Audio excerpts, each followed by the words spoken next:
Hey Rockers fans, and a big hello to the BosBabes fanatics. Sitting to my right is one of the Highpoint Rockers fan favorites. We have Mr. Quincy Latimore. Thank you for joining me today. Thank you for having me today, Brittany. And I want people to kind of get to know you a little bit behind the scenes. Obviously we're going to talk some sports, but I want people to get to know you and your personality. Okay. So we're going to start off with, what is your favorite home cooked meal? When I'm gone and I come back home, the first thing I always have my mom cook for me is fried pork chop, fried okra, macaroni and cheese, and whatever other side she wants. But it has to be the fried okra, it has to be the fried pork chop, and the macaroni and cheese. That's a must. Sounds delicious. Any particular dessert? Are you a dessert person? I'm a dessert person every now and then. There's times where I'm like, I know I'm fine, but then every now and then I love a good cheesecake and I love a good apple pie. Yeah. Those are my two go-tos. Can't go wrong with either one of those. Either or. Favorite hype-up song, and do you have a particular artist that you enjoy listening to more than others? So I am very old school with my music selection, as you can tell with my walk-up music, and when I do play music in the clubhouse, you know, everyone is expecting that 70s, 80s, like funk, R&B, soul. So I would say a hype-up song of mine, I would go with, it's a song by Rick James, and it's called The Ghetto Life. And it just has the dopest bass line in it from like second one of the song. It's the bass going. So it just, I love listening to music with good bass lines. So that's just one of the things that hypes me up. So that's what I would say. Go-to drink of choice if you're at a bar or a restaurant? Right now, I would say the last 2.5 years or so, I've started getting into like different bourbon tasting and things like that. So I'm a big bourbon guy right now. Started with Buffalo Trace. I was crazy about it. I was like, oh, this is really good. Then I was able to get some Eagle Rare, and so now I've just been kind of just trying them out. When I go to a different bar, I'll see their bourbon section, and I'll say, hey, let me get that neat. But right now I'm just drinking whatever it is neat, you know, no ice or nothing like that. Just sip on it, enjoy the tasting of it and all that good stuff. So that's what I would say right now, bourbon. Are you into reading at all? And if so, what book could you share with the listeners and the viewers? I read from time to time. I go through spells where I do like reading. I own a lot of books. I've only probably read half of them, to be honest. But right now, I actually have The Art of War. It's sitting beside my bedside right now. One of these nights here soon, I will grab it and start reading it. But I'm currently doing some classes, so at night right now I'm doing homework and stuff. So I'm not really thinking about reading The Art of War at the moment. But that's winding down. So once that winds down, I'll get to reading that. Yeah. Sounds amazing. So if you guys have not read that book, go check it out. If you weren't a professional baseball player, what do you think your profession would be? Yeah, that's always a tough question for me because, I mean, as early as kindergarten, you know, I remember people asking, what do you want to be when you grow up? And I would always say a professional baseball player. So it really is something I've always wanted to do, and I've been blessed enough to do it. And it's probably from playing baseball. I really enjoy like the broadcasting or the radio announcing part of the game. I could definitely see myself doing that. I love the home run calls, the strikeout calls. You know, I think I could add some excitement to that. Like if I were like doing it, since I've hit home runs, you know, I feel like I could kind of add a little more flair to it. I think I could do something like that. I'm actually maybe gonna look into doing some of that. Right now I'm just doing like general education class. I haven't picked a major yet, so I'm still undecided, but I am kind of leaning towards that. Excellent answer.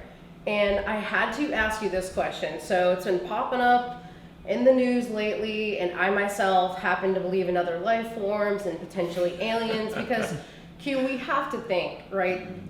There's galaxies, there's planets. We can't be the only life form out there. I have recently seen, supposedly, UFOs and aliens are true. Not that you can believe everything on the internet, but what are your thoughts on aliens? I do believe that there is something else out there. I think that these movies that are made and all of these things, like the idea had to come from somewhere. I feel like because it is real, I believe that aliens have been seen before, I think.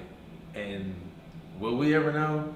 Probably not, but I do believe they are out there. And you got all these planets out there.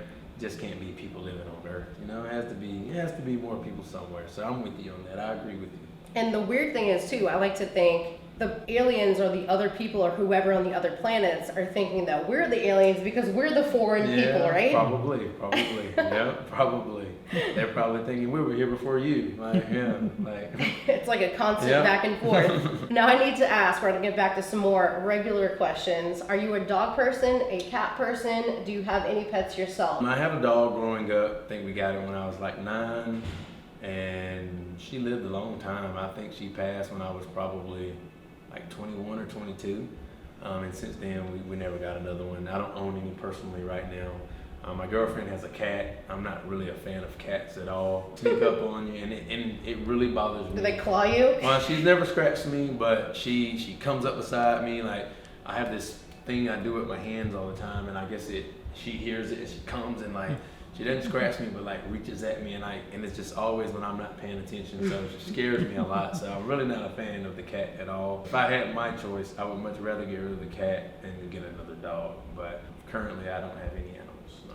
If you were to get a dog, are you a little pup, medium-sized pup, big beefy boy type of pup? I would personally now, because of like cleaning and taking care of and everything, I think I would just want a little itty bitty dog. There's less maintenance, I feel like. Great big ones, like I said, one, they get too big, and just hauling them back and forth is a lot when I just can carry this little itty bitty dog. So I think I'd much rather have an itty bitty one. Yeah. Totally understandable, especially with you traveling so much and whatnot. Yes. We are going to get into the nitty gritty of getting to know you personally. Thank you for sharing so much about your personality. I'm sure the viewers and listeners love to hear all of that. So your real full name is actually Frederick Quincy Latimore, but you actually go by your middle name, which is Quincy. How did that come about? So it's Frederick Quincy Latimore II.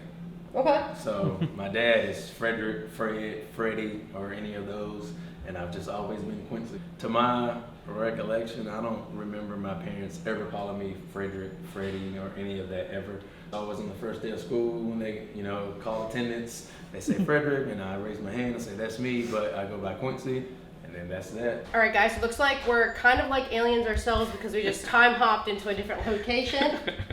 So Quincy, you were just recently talking about the fact that you are Frederick Quincy Latimore II, but your parents always called you Quincy, and the only time that you were referred to as Frederick was sometimes by your friends and in school. Yep, that's it. I mean, even when sometimes when people say it, I don't even really pay attention to it. I'm like, oh, that's me, like, because I've never been called that.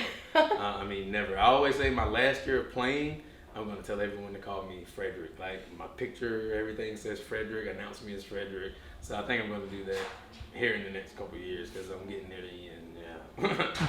That might throw people off a little bit, but I'm looking forward to seeing it. Yeah. Or you could have your full name maybe up there. Sure, yeah, man, put the whole thing up there. Yeah. So you're born in Raleigh, North Carolina. What do you remember most about your childhood, and can you share a funny memory from your childhood? Growing up, I'm actually from Apex, North Carolina. It's just a little town outside of Raleigh, but I grew up always at a baseball field or softball field. My dad always played in leagues around the area, softball during the week and then baseball on the weekends. So I was always around the ballpark, playing catch, playing, with the other kids, playing baseball on the side fields or in between the fields. That really is how my love for the game grew, just watching my dad play and just always playing, just pick up games with the other kids and things. And as soon as I was able to play, T-ball, I was playing, and I've been playing ever since. So I would say a funny moment, childhood moment, my dad loves telling this story. He's playing softball, and I'm out playing at the playground area.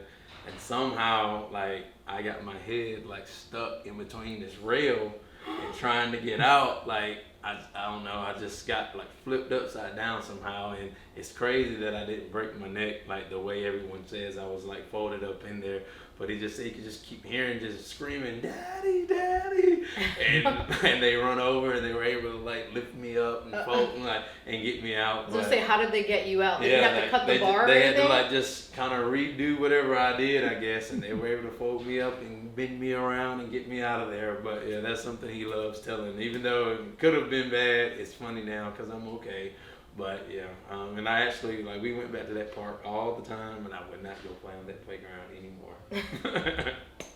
What do you enjoy most about going back to visit family and friends? And is there a go-to spot from your hometown that you enjoy visiting the most? That kind of differs, like, you know, an aunt's house or uncle's house or even my house. I mean, we'll have a gathering, one of those three places or something.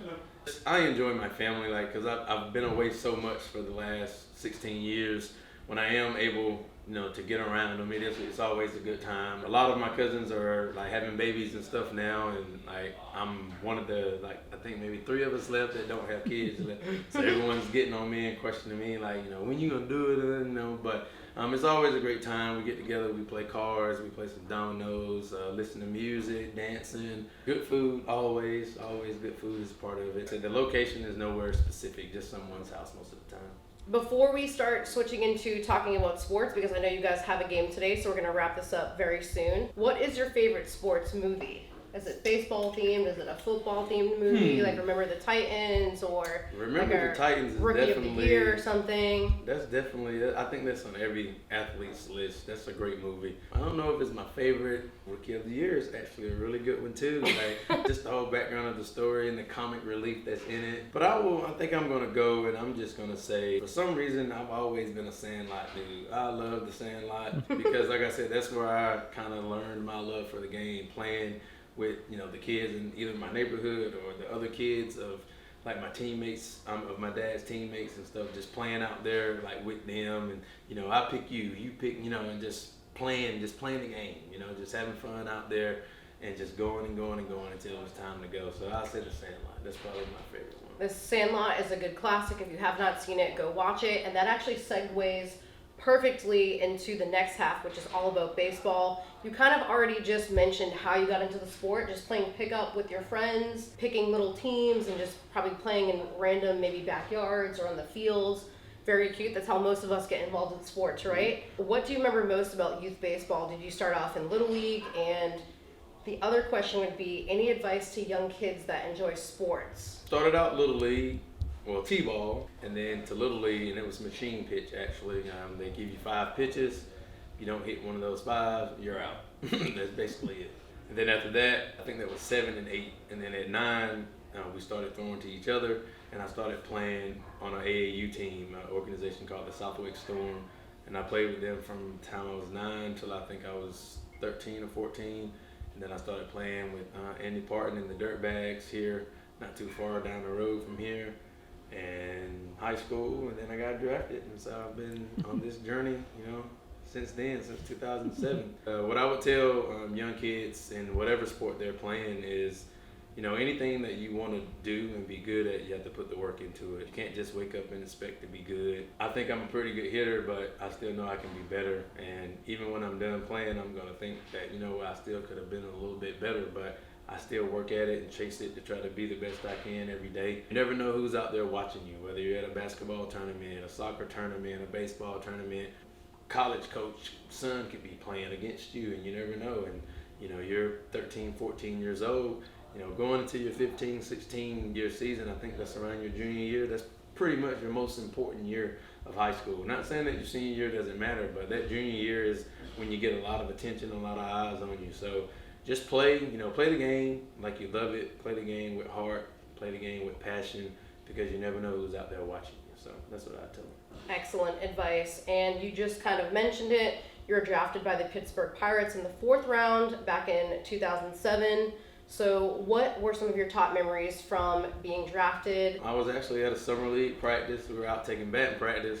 And, you know, one of our rules was like no phones. So you know, I remember coming to practice saying, look, coach, I got to have my phone today because I'm getting that call. Like, you know. You're and confident. I didn't know. I just was confident that, you know, I was going to get drafted on that first day. I just believed it, you know. So I got my phone and I'm actually hitting, and I come out of the turtle and I'm leaning up on it and my phone started ringing, and I'm like, yo, my phone's ringing. And it was, it was the Pirates. You know, we all just kind of stopped practice and just did a bunch of jumping up and down and celebrating and stuff. But it was a good time. I was glad I got to share it with, you know, the guys that I had just played my senior year with. So it was pretty special. It was. As we start to wrap up the baseball talk, I want to talk very briefly about playing overseas in winter ball, and then of course we have to talk about the Highpoint Rockers. Okay. You played overseas and winter ball. I think you were most recently in Australia, if I remember correctly. I think you might have spent some time in Italy and maybe a few other countries. So if you can give us a little bit of background on what it's like to play winter ball, play overseas, and what are some of your experiences like over there? I have played winter ball in Mexico, Colombia, Australia, and playing in the Australian League, we actually get to travel to New Zealand because there's a team in New Zealand. So actually got to play out there as well. That was winter ball, and I played a summer season over in Italy in 2021. I can't remember exactly what the league is called, but it was just their summer professional league. And winter ball to me has always been one of my favorite things about baseball because every single day is about winning. It's a shorter season. It's 40 to 60 games depending on where you are, and you know, it's normally the best 4 to 6 teams, depending on how many teams are in the league, that make the playoffs. So it's just those best records. So there's no days off, basically. You're going to play every day as an import. You're there to help the team. You're important. The fans are with you like all the way. It's to them, it's like their way of life, their way of being. I mean, they're in it from first pitch to last pitch. I mean, it really is crazy. And they let you know when you're doing good, and they let you know when you're doing bad.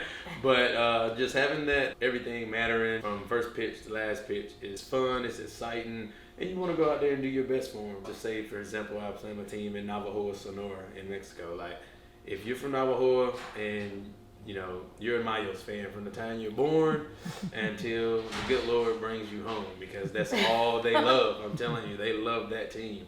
So you want to win for them because that's how, I mean, it just means that much to them. We lose, it's like they lost, you know, and that's how much it means to them. But I have a lot of good memories of winter ball. I'm actually going to get to go to another country here in November. I'm going out to Dubai, hoping to go. I'm claiming it. I'm in the draft pool, so they're having the draft September 19th. I'm going to give you the good luck. I'm saying that I'm going to go, but I'm just, you know, I'm putting that out there. I'm going to go. I'm looking forward to that. They post a lot of stuff on their social media, and it just looks amazing over there. And to get to go play baseball, something I love, and get to go see that part of the world is also a bonus. I've been blessed to travel a lot of places through the game of baseball. It's another place I can add on my list and add another stamp to my passport. That's amazing that you are able to do so much traveling. I would love to get you on my podcast at some point and do an extended interview where we could talk more about your travels and whatnot. As we start to wrap up this mini interview with Quincy Latimore, I want to obviously talk to you about the Highpoint Rockers. You are clearly a staple for our team. Earlier this season, you were recovering from an injury, but still showing up to support the guys, which I think is really cool. I remember seeing you in the dugout, you were hanging out in the stands, saying hi to the fans and whatnot. And of course, you are a big show out for our offense. What is the process of healing and wanting to be back playing? Obviously, you're currently playing now, but like, what is that whole feeling of being like, dang, like I'm in the stands, I'm recovering, I want to be out there? It definitely was a long time, about 4.5 months. A lot of exercises, knee strengthening things, quad strengthening, calf, physical therapy, massage, just so much went into it. At one point, I mean, the first 7 weeks I couldn't put weight on it, you know. I was just hobbling around on crutches, and that was terrible. And then when I was able to walk, it felt like I couldn't walk because I hadn't done it in so long, you know. So that was another task, learning to walk again, like first with the crutches, then with one crutch, and then, you know, with none. And then it was, all right, well, this is getting pretty good. Can you jog again? And then, you know, can you squat again? Can you hold any weight with just that? I mean, it was just so much. And I mean, and still, I'm not 100% yet, but I'm able to sprint like in a straight line, like really well. That's one good thing that I've been able to do. I'm not hesitant to just take off running. My side to side is still just all right, but I've been able to go catch some balls in the outfield and cut some balls off that could possibly be doubles, so I've been happy with that. But it's just gonna be a day-to-day thing. I have to continue my maintenance, continue to do my work with Joe, my strengthening exercises, and I really won't feel like me again until sometime next year. And that's kind of what I expected, but I'm just glad to be able to go out and still help the team win and be able to contribute, you know, with some good at-bats and hopefully some good plays in the outfield. You know, I like to consider myself an important bat in the lineup. I want to be coming up in those big moments and stuff, so I'm glad to be able to be back, and I'm glad that Jamie and all the other guys wanted me to be back. And, you know, coming in, watching and supporting the guys, you know, when I couldn't play, you know, it just made me feel like being part of the group again and being, you know, on the team, and you know, I just couldn't wait to get back to where I actually was on the team. It was bittersweet being in there, and you know, something happening, and just like, man, like I miss this so much. Like, and at first, you know, you don't realize how much you miss it until it's gone, and you know, I really did miss it. So I've just been taking it all in these last 3 weeks, and actually been off to a good start. So I'm happy with that, because I really wasn't sure how I was going to be coming back. You know, not having the spring training and all that. So luckily it's went well, and we're winning, and all is well. We love seeing you easing your way back into the game, and hope to see you healthy or getting to a more healthy progress as the season continues, especially into playoffs. As we start to wrap up, we have to talk briefly about your signature shades. I feel like whenever Q walks out onto the field, you know it's him. He's got these signature shades on. And I remember when I first met Shed Long Jr., I thought you guys were like brothers or something. At first I thought it was you. I was like, is this like Q's ghost? Like, what's going on here? So let's talk about these signature shades. So I just have this frame here. What are they called again? I can't remember. Oh yeah, Flat 2.0. So I have these frames in white, all black, and like a black and a blue. And I have the lenses, like a black iridium. It's like this shiny, like grayish black. And then I have the ice iridium. That's like the shiny blue that I have. And then I just have the clear frame. So they're all prescription. So anytime you see me wearing them, I wear them. Yes, they do look good, but I wear them so I can see. It's just not a fashion statement. Without them, I am blind out there. I had a teammate wear them in 2017. Actually, this is that pair. And I was like, man, how do you like playing in glasses? Because before then, I always played in contacts, and I would always catch myself blinking a lot. And you know, if it's windy outside, it would just be terrible. You know, trying to run and catch a ball or trying to hit, blinking so much. And he said, dude, I love it. It keeps the wind out of my face. So I went and I bought just some regular sports glasses from just an eye doctor, just to try them out before I put the money into getting the Oakley frames and getting the prescription lenses and stuff. And luckily at that time I was playing with the Dodgers, and we had a really good discount. I want to say it was like 60% off playing with the Dodgers, so that was great. So I got all my frames and got them taken care of, and I've been wearing them ever since. I feel like when I don't wear them, like people are like, oh, where your white glasses at, man? Like, you know, because every now and then I will put contacts into play, especially if it's raining outside, you know. So they're like, oh, where your glasses? And so I feel like they expect me to have the glasses on. So it's kind of a staple. You're right. Well, they're a staple, and I feel like whenever we see you on the field, we are expecting the shades for sure. We're going to completely wrap this up. I do want to get you on for a longer interview at some point. You are a home run and RBI king. We know you are a master at the plate, so at some point I want to chat with you all about your walk-up song and home runs and RBIs and all that good stuff. But I want to thank you so much for joining me today. I appreciate you having me. I enjoyed it. Thank you. Thank you.